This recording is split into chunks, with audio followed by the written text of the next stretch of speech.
Hello everyone, this is Midlife Music Teacher, and in this video, I'm going to tell you all about free choice music class. So, let's take it from the top.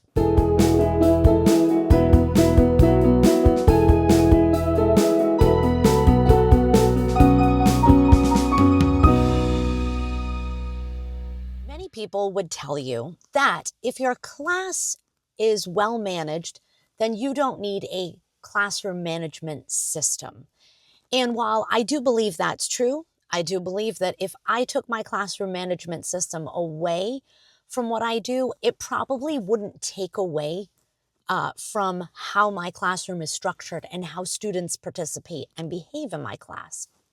However, I have had all types of classes. All this means is that over the years, I've tried some different types of classroom management systems. For example, when I taught upper elementary general music classes, I used to use raffle tickets. And raffle tickets were fun. I would give them out as students participated in class and were engaged in class. However, with raffle tickets, you have to buy prizes, either once a month or once a quarter, however you decide to do your raffle. And then it's always a chance. It's a gamble. Who gets the prizes? Maybe you had that kid who hardly ever earned a raffle ticket because they were fooling around, talking over you, whatever it may be. But there is still a chance you could pull their raffle ticket out of that box and they win a prize. Whereas some students might have 12 tickets in the raffle and never win a prize. So I didn't really do the raffle ticket thing too long. One of the systems I used when I was at the other elementary school with older elementary students is that I would have the students earn points in various ways.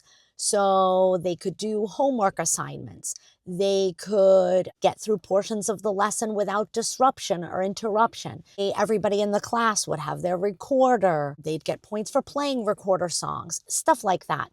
And so I would tally up the points, and I had a poster with all the points on it.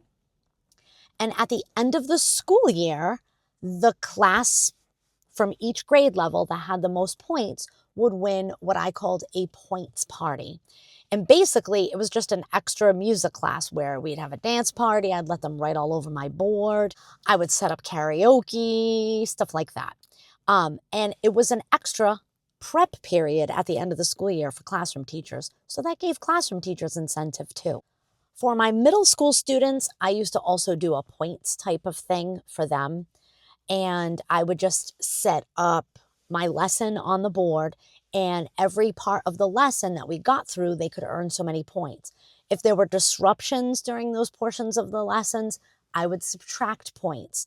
And so after they earned, I would give them basically a free class where they could come in, catch up on homework, play around on the piano, sing songs, hang out, chit chat, that sort of thing. I also used to, back when you could, I used to hand out candy as kids answered questions during class, especially, try to get some engagement. I would just toss out some Starburst. So when I was assigned to this current school that I'm working at, I decided I was going to try a little combination of classroom management things.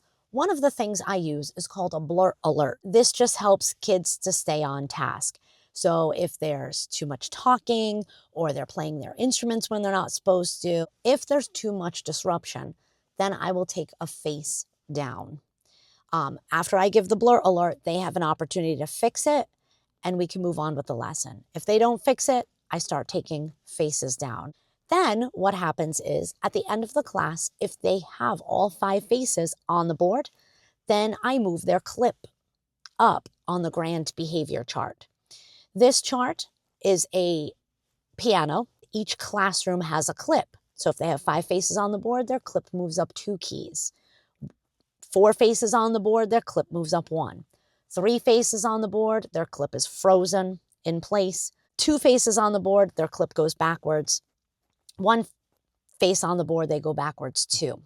No faces on the board means they go all the way back to the beginning of the piano, and the next music class is a silent written work music class. I have never had to take all 5 faces down. off the board for a class, and I tell the students that's 5 chances to fix it. If you can't fix it in 5 chances, then yeah, then we can't have a regular music class next week. That's severe. I've only had one class to ever lose 4 faces. Most of the time, the students keep all 5 faces on the board. Occasionally, I have to take a face down, especially as the year gets into, well, the part of the year we're coming up to here, where we're having the holidays, Halloween, Thanksgiving, Christmas. Kids tend to start to lose it a little bit. I do have to take a face down here or there. Occasionally, 2 faces. Typically, students never lose more than 2. Once students get their clip all the way to the end of the piano, they earn a free choice music class. And it takes 7 classes of not losing any faces to earn that free choice music class. So once the class's clip reaches the end of the piano, I glue a star to their class clip, and then I put it back at the beginning of the piano where they can start to earn their next free choice music class. So typically, if students are participating the way they're supposed to, they will end up with 3 or possibly 4 free choice music classes in a school year. And so here's how free choice music class runs. So the way I run free choice music class is I set up 6 centers. And many of these centers vary depending on what time of year it is and what the materials are that I already have out. But I usually always have my stuffed animals and puppets out and books, and so the kids can play at that center. I always have a coloring station so they can color and draw. I usually always have a mallets percussion station, and I put out my xylophone, my metallophone, the glockenspiel, and then sometimes I might put out the gong or some other instrument that you hit with a mallet. I also put out little sheets with note letters on them so that if they want to play songs or they can just make up their own songs.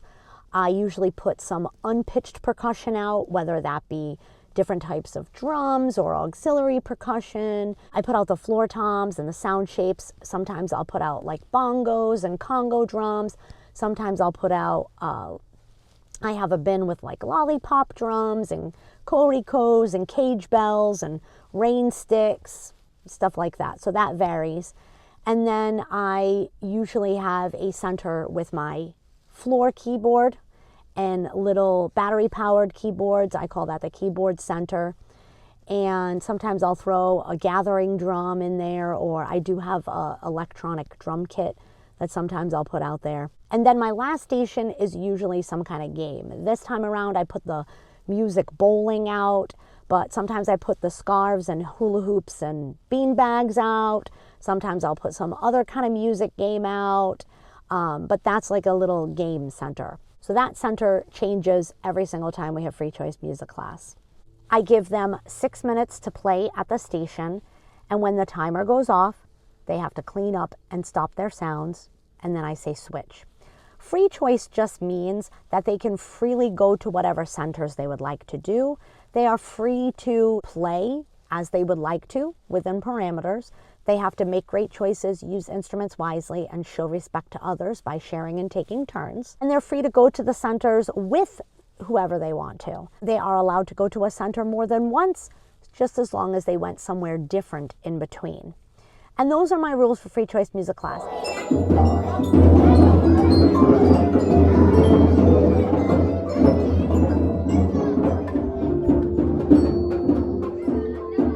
Go for it.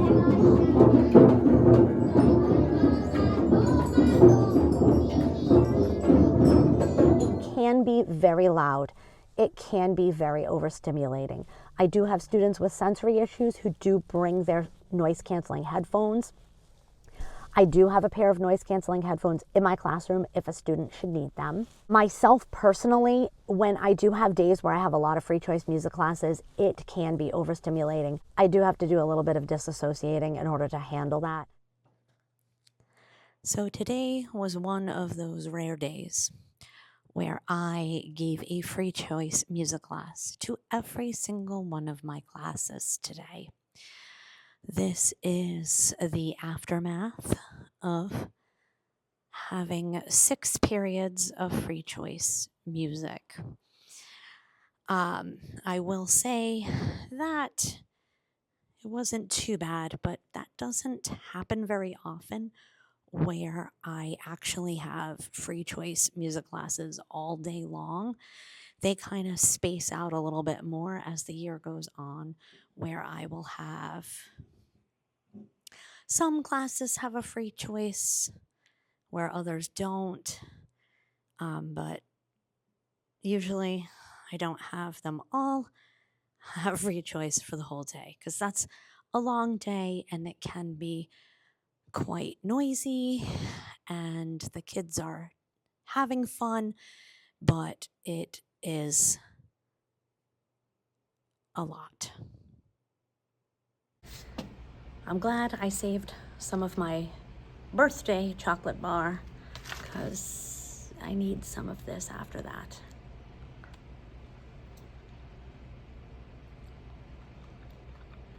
Giving them a chance to have structured, unstructured play.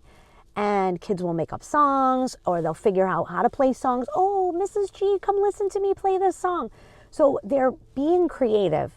It is an educational reward. So with my kindergarten students, I don't do free choice music class right away as part of my classroom management with them. With the kindergartners, we are learning in the first few months just how the routine of music class works.